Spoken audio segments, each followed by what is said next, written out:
U S add کی grant سے Mangla hydel power station کی اپ گریڈیشن پروجیکٹ کے تحت یونٹ نمبر 5 اور 6 کی اپ گریڈیشن کا عمل مکمل کر لیا گیا ہے اور ان دو یونٹوں سے بجلی کی پیداوار شروع ہو چکی ہے۔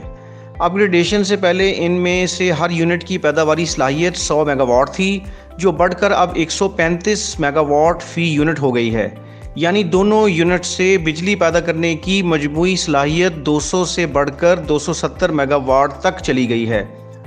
اس موقع پر یو ایس ایڈ کی مشن ڈائریکٹر جولی کونن نے وفد کے ہمراہ منگلا ہائیڈرو پاور اسٹیشن کا دورہ کیا اور اپ گریڈ کیے گئے یونٹوں سے بجلی کے پیداواری عمل کا مشاہدہ کیا۔ دونوں یونٹوں سے بجلی کی پیداوار شروع ہونے کے حوالے سے انہوں نے ایک یادگاری تختی کی نقاب کشائی بھی کی۔ ممبر پاور وابڈا جمیل اختر، منگلا ڈیم کے general manager, Mangla refreshment project director اور دیگر بھی اس موقع پر موجود تھے۔ یو ایس ایڈ کی مشن ڈائریکٹر نے کہا کہ یہ بحالی منصوبہ منگلا ڈیم کی تعمیر میں ہماری طویل شراکت داری پر استوار ہے۔ انہوں نے کہا کہ ہمارے لیے یہ بات فخر کا باعث ہے کہ ہم منگلا ڈیم سے سستی بجلی اور زراعت کے لیے پانی سمیت دیگر فوائد حاصل کرنے کے لیے وابڈا کے اقدامات میں ان کے شراکت دار ہیں۔ ان کا مزید کہنا تھا کہ جس دور میں منگلا ڈیم تعمیر کیا گیا تھا، اس زمانے میں یہ اپنی نوعیت کا یعنی مٹی کی بھرائی سے بنایا گیا دنیا میں سب سے بڑا ڈیم تھا۔ یہ نہ صرف انجینئرنگ کے شعبہ میں متاثر کن کامیابی ہے، بلکہ پاکستان امریکہ کی دیرینہ دوستی اور اقتصادی تعاون کی بھی مثال ہے۔ قبل ازیں ممبر پاور وابڈا نے اپنے خیر مقدمی کلمات میں یو ایس ایڈ کی جانب سے پاکستان کے پاور سیکٹر خصوصاً منگلا اپ گریڈیشن پروجیکٹ میں بھرپور تعاون پر ان کا شکریہ ادا کیا۔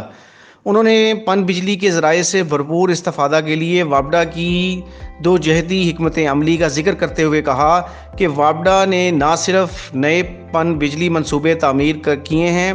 بلکہ منگلا ہائیڈل پاور اسٹیشن سمیت پرانے پن بجلی گھروں کی مرمت اور اپ گریڈیشن پر بھی کام جاری ہے، تاکہ نیشنل گرڈ میں سستی اور ماحول دوست پن بجلی کا تناسب بڑھایا جا سکے۔ یہ بات قابل ذکر ہے کہ منگلا ڈیم ریزنگ پروجیکٹ کی تکمیل کے بعد پانی کی اضافی مقدار میسر آنے اور منگلا ہائیڈل پاور اسٹیشن میں بجلی پیدا کرنے کی مشینری اور آلات پرانے ہونے کی وجہ سے منگلا ہائیڈل پاور اسٹیشن کی اپ گریڈیشن کے منصوبے پر کام کیا جا رہا ہے۔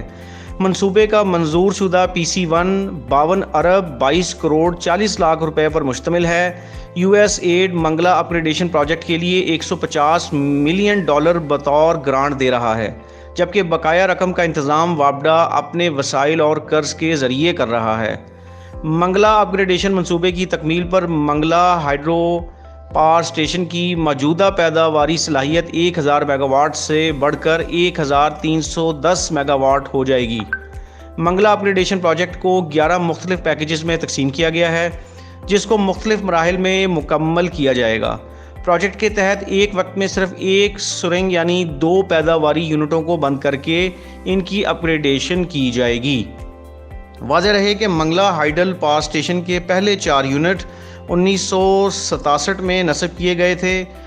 یونٹ نمبر 5 اور 6 1974 میں، یونٹ نمبر 7 اور 8 1981 میں، جبکہ آخری 2 یونٹ یعنی یونٹ نمبر 9 اور 10 1994 میں نصب ہوئے، اور یوں منگلا ہائیڈل پاور اسٹیشن کی مجموعی پیداواری صلاحیت 1000 میگا واٹ تک پہنچ گئی۔